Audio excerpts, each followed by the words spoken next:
கதை எல்லாரும் ஈஸியா கனெக்ட் ஆகக்கூடிய ஒரு கதையை படமா எடுத்தது. ஏன்னா இந்த ஹீரோ மாதிரியான ஒரு கேரக்டரை நாம நம்ம லைஃப்ல அட்லீஸ்ட் ஒரு முறையாச்சும் கடந்து வந்திருப்போம். சம்டைம்ஸ் அது நாமளா கூட இருப்போம். அதே சமயம் இந்த படத்தோட பல காட்சிகள் நம்ம நிஜ லைஃப்ல பண்ற விஷயங்களா இருக்கு. உதாரணத்துக்கு நம்ம கிட்ட நாமளே பேசி புலம்புறது, பணத்துக்கு அலையிறது, அது இதுன்னு இப்படி சொல்லிக்கிட்டே போகலாம். சத்தியமா சத்தியமா சத்தியமா சத்தியமா. ரெண்டாவது பிளஸ் எடுத்துக்கிட்ட கதைகள். நக்கலைட்ஸ் வீடியோட மிகப்பெரிய பிளஸ்யே அந்த கோயம்புத்தூர் ஸ்லாங் தான். அதை விடாம இந்த கதையை கோயம்புத்தூர்ல நடக்கிற மாதிரி காட்டி அந்த ஸ்லாங்ல பேசி இருக்கிறது நல்லா இருக்கு.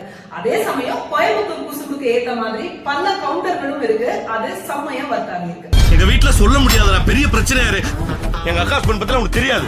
மூணாவது பிளஸ் இந்த படத்தோட ட்ரீட்மெண்ட்.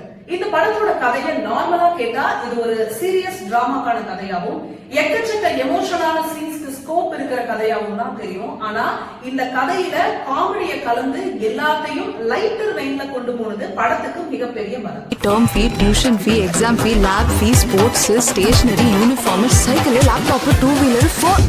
நாலாவது பிளஸ் கேமரா, எடிட்டிங், மியூசிக், டெக்னிக்கலாவும் எல்லாமே நல்லா இருக்கிறது. எப்படியாச்சும் கிடைச்ச வாய்ப்பை சரியா பண்ணி ஜெயிச்சிடணும்னு ஒட்டுமொத்த டீமும் இறங்கி ஒர்க் பண்ணிருக்காங்க அப்படிங்கிறது நல்லாவே தெரியுது. தீய கொஞ்சம் கூட்டி வச்சுக்குவோம், சூடு பிடிக்கட்டும்.